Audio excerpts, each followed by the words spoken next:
morning, brethren. Well, are you ready to go down a rabbit hole? Because I've got some really interesting stuff today. If you're a bit freaked out by mathematics and figures, please bear with it because it does get really interesting and connects lots of things up. So here we go. I'm going to start by talking about the proper method of advancing to the east in the first degree. So the candidate is told to advance to the east by 3 irregular sliding steps. One a short one a little longer, and one longer still. These steps are irregular because the candidate doesn't yet know anything about regular steps, but is soon going to be, or she's still going to be told very soon about the first regular step in Freemasonry. Now, in some American ritual books, these steps are actually given a length. So the length of the steps are 15 inches, 12 inches and 9 inches.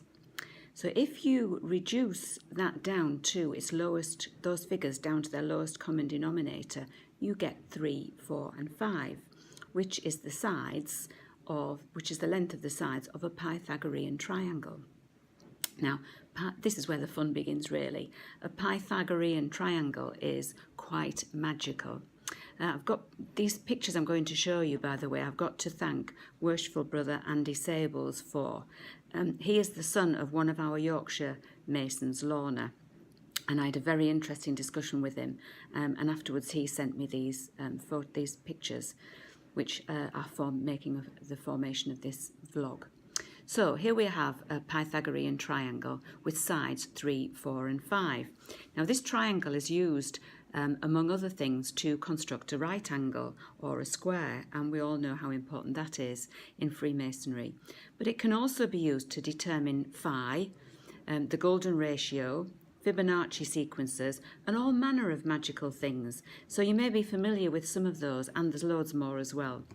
But Pythagoras taught that the philosophies built around number, proportion and harmony contain all the secrets and mysteries of creation. Plutarch mentions the 3, 4, 5 triangle as referring to Osiris, that's the upright, Isis, that's the horizontal, and Horus, the diagonal or hypotenuse. And in the building where my lodge meets, there's a big frieze around the top of the building with all kinds of Egyptian images, and one of them is of Isis and Osiris, so I found that quite interesting. So let's move on. So here we're going to expand on our Pythagorean triangle.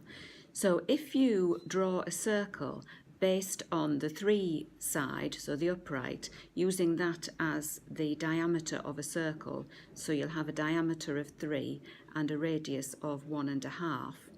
If you then draw a vertical line through the centre of that triangle downwards and form another triangle, and for the radius of this you are going to use the 4 from the base of your Pythagoras triangle and the 1.5 from the small triangle, so that's 5.5, and that will make the diameter 11.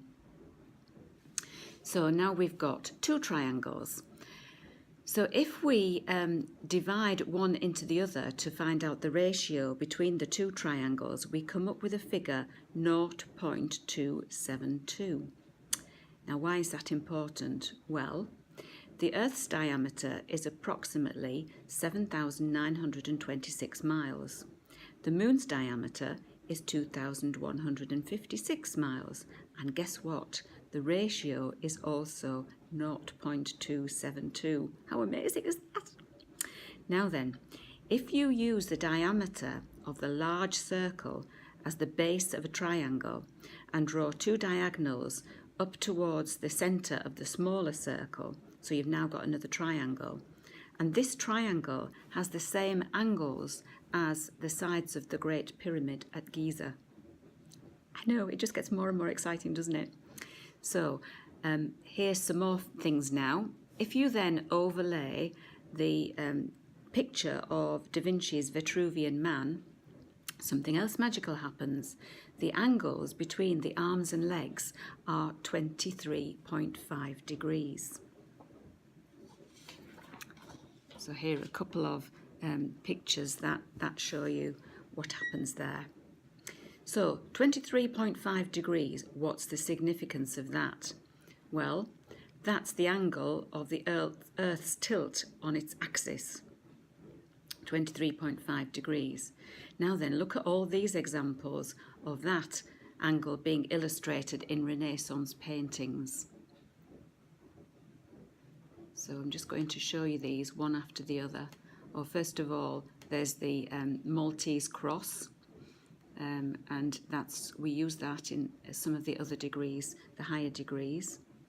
And you can see that the angle's there, 23.5. And then in these pictures that follow, it's usually the direction of the pointing figure against some sort of upright that forms the angle. So here's one, and a couple more.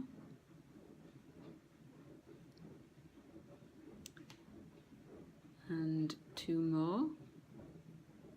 So you can see it's usually the angle that the finger is pointing in. And then finally, this is we all became familiar with this, didn't we, with the book, the Da Vinci Code, and there were different things noticed around that book. But here we're looking at that 23.5 angle, and you can see again it's pointing from the centre of Christ's forehead through his hands, and then to some other pointing fingers, and then the perspective as well of the building. So isn't this amazing? So the thing is, brethren, whenever you find out new knowledge, it always happens that it throws up more questions than it answers. So there's loads of questions now. You know, the Great Pyramid at Giza was built long before Pythagoras lived, and yet those two things match up. Why would Da Vinci encode 23.5 degrees into his paintings? How did he even know that that was the tilt of the Earth of the axis? How did the pyramid builders get their information about the size of the Earth and the Moon? This was well before Galileo's time, so, you know, in those days, people still believed that the Earth was the centre of the universe, if they even knew what the universe was. So I always, when I say that, things like that, I always think that I'm demeaning our ancient brethren, because they probably knew a lot more than we do, but somewhere along the line, all that knowledge was lost, and we had to start again. Maybe that was to do with the flood. So I've only scratched the surface of this subject, really. There's loads more to know about it, and to do with astronomy and the movements of Venus and the true north and where the pyramids pointed to, etc. But I find it really annoying that it's taken me until I'm 64 to discover the joy and the magic in mathematics, and particularly in geometry. But if it's at school, if someone had only spoken to me about pyramids and astronomy and paintings, you know, I might have been a lot more interested in it then, and perhaps my life would have taken a different course. But anyway, it's still all there for me to find out, isn't it? And hope that I can help you to get your knowledge heads on and do a bit of digging around this. The thing is, these days it's so easy to research, isn't it, on the internet. Okay, so I've got some more blogs lined up for later on, but I hope you've enjoyed this one. Please leave me some feedback and tell me how you found it. Bye.